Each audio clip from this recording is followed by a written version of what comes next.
سر میرا ایک کوشچن یہ تھا کہ اگر جیسے قرآن میں کہا گیا ہے کہ سیکس نہیں بنانا چاہیے، تو پھر مطلب شیعہ سنی اور ایسے ہی کئی سارے سیکس مطلب ہیں، تو اگر صحیح. جیسے مان لیجیے فار ایگزامپل میں میجورٹی کمیونٹی سے بلانگ کرتا تھا، تو یہاں کی ڈارکنیس سے نکل کے کہیں اور کے سائڈ جاؤں گا، تو مجھے یہ ڈر لگتا ہے کہ میں وہاں کی بھی ڈارکنیس یا وہاں کا بھی سر جو مطلب صحیح راستہ نہیں ہے، کئی بار لوگوں نے مطلب انوویشن کر لیا ہے، تو میں ادھر بھی پرابلم مطلب ادھر بھی مطلب کیسے مجھے پتہ چلے گا کہ یہ صحیح ہے یہ نہیں ہے؟ گڈ. چلیے میں اس کا جواب دے دیتا ہوں.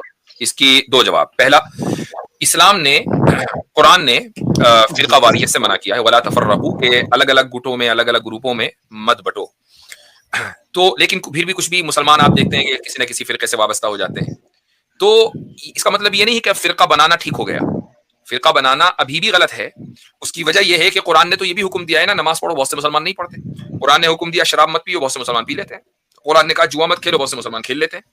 تو قرآن کا حکم جو ہے کہ فرقہ واریت مت کرو، وہ اپنی جگہ ہے، وہ اسٹینڈ کرتا ہے اپنی جگہ. That's point number 1. Point number 2، اب آپ یہ کہیں کہ یار میں ایک گمراہی سے نکل کر دوسری گمراہی میں نہ چلا جاؤں، ایک اندھیرے سے نکل کر دوسرے اندھیرے میں نہ چلا جاؤں، اس سے بچنے کا کیا طریقہ ہے؟ دیکھیں آپ، اگر میں ابھی کسی فرقے کو ڈیفینڈ نہیں کر رہا ہوں، لیکن اگر آپ جتنے بھی فرقے ہیں سب کو سامنے رکھیں تو میں آپ ایک چیز کامن پائیں گے. وہ چیز یہ ہے کہ وہ اللہ پر ایمان لاتے ہیں، ایک اللہ پر، اللہ کے رسول کو آخری رسول مانتے ہیں، اور روز جزا پر ایمان لاتے ہیں، جنت و جہنم پر ایمان لاتے ہیں، تقدیر پر ایمان لاتے ہیں، تمام کتابوں اور ملائکہ پر ایمان لاتے ہیں. ان فنڈامنٹلز میں کوئی اختلاف نہیں ہے.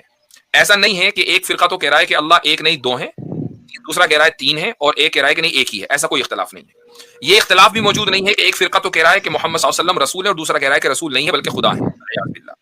ایسا کوئی اختلاف نہیں ہے کہ ایک فرقہ یہ کہہ رہا ہے کہ جنت و جہنم موجود ہے اور دوسرا کہہ رہا ہے کہ موجود نہیں ہے. یہ سارے وہ فنڈامنٹلز ہیں کہ جن پر تمام فرقے متفق ہیں.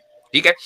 مثلا یس سر. اب اگر آپ ان چیزوں کو بلیو کرتے ہوئے اسلام میں داخل ہو گئے تو آپ ایک اندھیرے سے نکل کر ڈیفینیٹلی روشنی میں آ گئے. اب آپ کا آگے کا علمی سفر شروع ہوتا ہے. اب آپ کے سامنے ایک دنیا ہے کہ بھئی مجھے کس طرح حدیثوں پر عمل کرنا ہے، کس طریقے سے مجھے قرآن کو سمجھنا ہے اور عمل کرنا ہے. تو اس کے لیے ایک اصول ہے. وہ اصول یہ ہے کہ اگر آپ اسلام کے اوپر قرآن، سنت اور صحابہ و تابعین کے عمل کی روشنی میں قرآن اور سنت کے اوپر آپ عمل کر رہے ہیں. صحابہ اور تابعین وہ ہیں جو بالکل فرسٹ 3 جنریشن ہیں، صحابہ، تابعین، تبع تابعین، یہ ہے سلف. تو ان 3 جنریشنز کی انڈرسٹینڈنگ کی روشنی میں آپ قرآن اور حدیث کو سمجھ رہے ہیں، تو پھر آپ بالکل صحیح راستے پر ہیں. اب آپ اپنے آپ کو سمپلی مسلمان کہیے. آپ کو مسلمان ہونے کے بعد کوئی دوسرا ٹائٹل لگانے کی قطعاً کوئی ضرورت نہیں ہے کہ آپ یہ کہیں کہ نہیں میں فلاں مکتب فکری یا فلاں فرقے سے تعلق رکھتا ہوں. اس کی کوئی ضرورت نہیں ہے. آپ کا تعارف مسلمان ہے. اللہ تعالیٰ نے آپ کا نام قرآن کریم میں مسلمان رکھا ہے، تو آپ مسلمان ہوں گے.